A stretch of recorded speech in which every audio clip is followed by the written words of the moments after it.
This channel does not promote any violent, harmful, or illegal activities. All content provided by this channel is meant for an educational purpose only. শাসক দলকে কিন্তু একটা অস্বস্তির কাটাও বিধে চলেছে। শাসক কোন দল? কোথায়?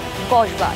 সেখানে আতঙ্কে কাটা কসবার বাসিন্দারা হবে নাই বা কেন? রবিবার সিনেমার মতো গ্যাং ওয়ার দেখেছে ইন্দুপাড়। এই ভয়ানক কাজিয়ার পেছনে কি কাজ করছে পুরনো সেই রোগ? জমি দখল, সিন্ডিকেট রাজ, গ্রেফতার আরও 2, জালে মহেশ সাউ, সুজিত দাস, খুনের চেষ্টা, অশান্তি সহ একাধিক ধারা এবং অস্ত্র আইনে মামলা রুজু। ধৃতের সংখ্যা বেড়ে এই মুহূর্তে 7।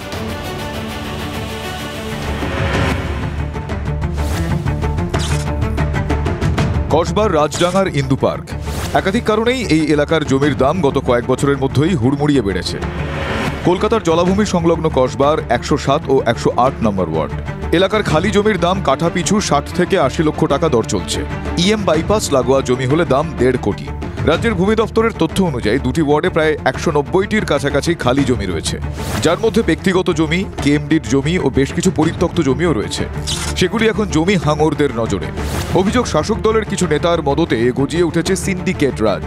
সূত্রের খবর, কসবার খালি জমির ওপর নিয়ন্ত্রণ কার হাতে থাকবে সেই নিয়েই 2 কাউন্সিলরের গোষ্ঠীর মধ্যে কাজিয়া তুঙ্গে। চাঞ্চল্যকর অভিযোগ 108 নম্বর ওয়ার্ডের তৃণমূল কাউন্সিলরের। ভাবতে হবে যে আমরা এই যে লোকগুলো যারা সরকারি জমি কেনাবেচার সঙ্গে যুক্ত, এদেরকে আমাদের গাড়িতে ওঠাবো কি ওঠাবো না, এদেরকে আমরা রাজনীতির কোন জায়গায় রাখবো, আমাকে ঠিক করতে হবে। এটা যদি আমি পলিটিশিয়ান একটা কন্টিনিউয়াস প্রসেসের মধ্যে দিয়ে উঠে আসতাম তাহলে আমি এটা করতাম না, কিন্তু আমি অতি সহজ সরলভাবে একটা জায়গা পেয়ে গেছি।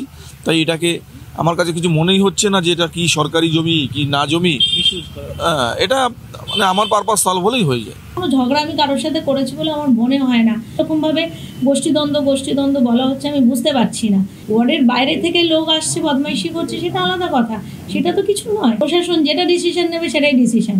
এখানে কোনো কারোর ছেলে বলে কিছু নেই, যদি যে ছেলে অন্যায় করবে তার পানিশমেন্ট। শাসক দলের শীর্ষ নেতৃত্ব এখনো একে দলীয় কাজিয়া বলতে নারাজ। তৃণমূল কংগ্রেস যখন মানুষের রায়ে বিপুল ভোটে জয়ী হয়েছে তখন এই ধরনের ঘটনা ঘটা নিশ্চয়ই কাম্য নয়। এটা আমাদের দলের শীর্ষ নেতৃত্বের নজরে আছে। যার এই বিষয়ে কথা বলা তারা নিশ্চয়ই সঠিক সময় কথা বলে নেবে। প্রশাসনের তথ্য বলছে, কেএমডি এর জমিগুলিতে সরকারি বোর্ড টাঙানো হলেও রাতের অন্ধকারে খুলে ফেলা হচ্ছে। অভিযোগ, সেগুলি ব্যক্তিগত জমি দেখিয়ে বিক্রি করা হচ্ছে কোটি কোটি টাকায়। গত 2.5 বছরে 60 থেকে 62টি জমি এভাবেই বিক্রি হয়েছে বলে অভিযোগ। পুলিশ প্রশাসন কি কিছুই দেখতে পায় না? প্রশ্ন বিরোধীদের। তৃণমূল কংগ্রেসের যারা কাউন্সিলর তাদের একমাত্র লক্ষ্য হচ্ছে এলাকার উপরে সম্পূর্ণ দখলদারি প্রতিষ্ঠা করা, সরকারি জমি, বিভিন্ন ডিসপিউটেড প্রপার্টি, সিন্ডিকেটের ব্যবস্থা। কসবায় শাসক দলের কোন দল নতুন নয়। জনগর্জন সভার প্রস্তুতি নিয়ে গোষ্ঠী সংঘর্ষে জড়িয়ে পড়েছিল শাসক দল।